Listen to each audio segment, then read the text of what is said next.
Good evening and welcome to News Channel 8. I'm Jerome Aegean, and these are the stories we're working on tonight. The Constitutional Convention is unconstitutional, and gas prices are inching up for the summer, and the Barracudas have their day. Details on these stories and more coming up next on News Channel 8.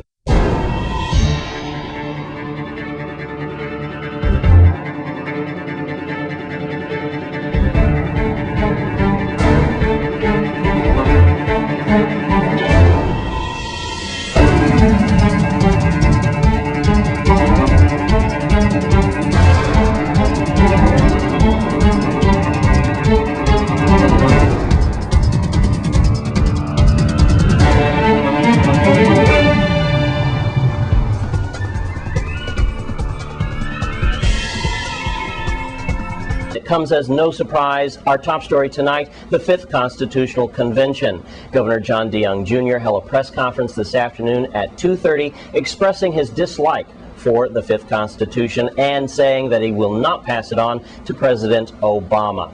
News Channel 8's Lee Carl was there covering the scene. We go there now. 1976, the U.S. Congress passed Public Law 94-584.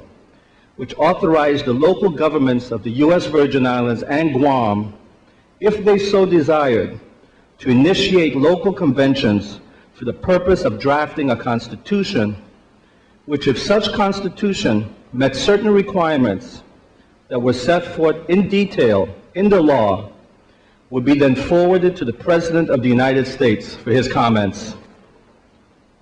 The President would then forward to the U.S. Congress, would then forward it to the U.S. Congress. The Congress would have 60 days in which to approve or modify the draft by joint resolution of the two houses of Congress. If Congress did not act within such time, the draft would be deemed approved. Thereafter, it would be returned to the territory for ratification or rejection by a referendum of the Virgin Islands voters. The federal law authorizing the constitutional conventions further contained the following language as pertains to the Virgin Islands. The convention shall submit to the governor of the Virgin Islands a proposed constitution for the Virgin Islands, which shall comply with the requirements set forth in Section 2B above. Such constitutions shall be submitted to the President of the United States by the Governor of the Virgin Islands. What I clearly understand as essential and unavoidable are the requirements of that reference, Section 2B, the language which reads in part, such constitutions shall recognize and be consistent with the sovereignty of the United States over the Virgin Islands and the supremacy of the provisions of the Constitution, treaties, and laws of the United States applicable to the Virgin Islands, including but not limited to those provisions of the Organic Act and the revised Organic Act of the Virgin Islands.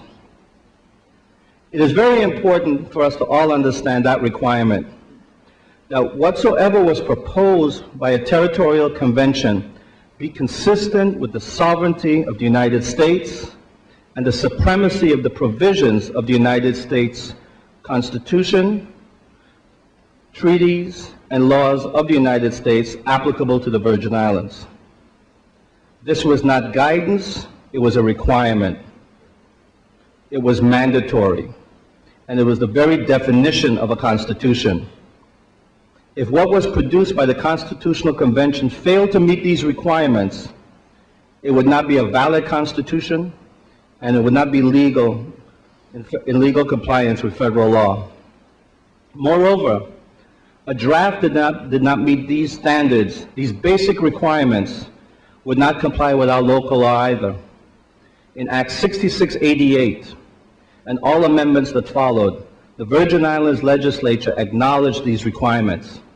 Our local law states that when the convention, by a 2/3 vote of all the delegates, has agreed upon a proposed constitution, the President of the convention shall submit to the Governor of the Virgin Islands in compliance with the provisions of Public Law 94-584, Section 4. When our legislature enacted Act 6688, and when it incorporated the federal law's requirements that I previously referenced, the Senate members knew what they were doing, and they knew why. The legislature understood well the meaning of the word shall, which made these requirements mandatory. The legislature also understood the limitations and requirements when it acted. And I would argue, so did those who sought to become delegates to the Fifth Constitutional Convention, and most assuredly, so did the lawyers hired by the delegates to the convention.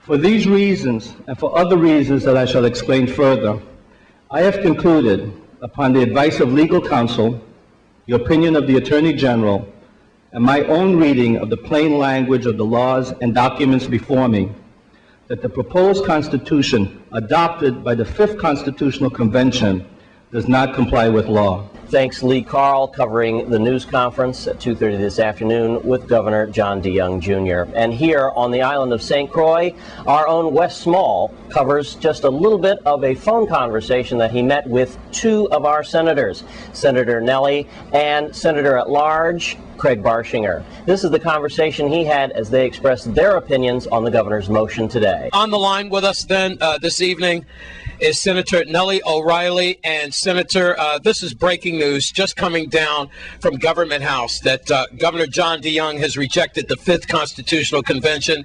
He is not going to send it to President Obama. Senator, what is your view with the legislature and your constituents about this breaking story?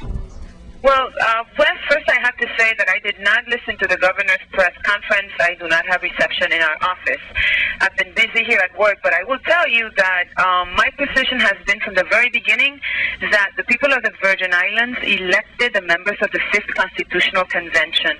Therefore, they put their trust and confidence in those members. I must say that it has been a very long road to this document. Now that it has been drafted, I was expecting that it would be vetted and that it would go through the process as required by law, and that ultimately the people of the Virgin Islands, the voters, would be the ones to decide whether or not the document, is acceptable. So I would have preferred to have seen the document go to Congress as required and come back down to the Virgin Islands with whatever amendments and commentary Congress sees fit, and let the people of the Virgin Islands be the one to decide and vote the document up or down. Senator Craig Barshinger, you're in your St. Thomas office, and I want to thank your staff for getting you to me just that quickly. Senator, breaking news. The governor says it does not go to President Obama. Attorney General Vincent Fraser says it's unconstitutional. Senator, what do you think? Well, I think that their analysis is entirely correct. And I'm very happy that the governor is taking this very high road approach. The standard he sets is that he's not going to wave aside little parts of the law just because it might be politically inconvenient to say that to call the document flawed. He's looking at it straight up. He sees that it's terribly flawed. He sees that the Act 6688, which we passed in the 20th legislature, was in fact violated. And I got to say that I'm very disappointed we don't have something to send, but I think the governor has done exactly the right thing. I'm Wes Small for News Channel 8. And the complex graduates are coming up next on News Channel 8. Stay with us.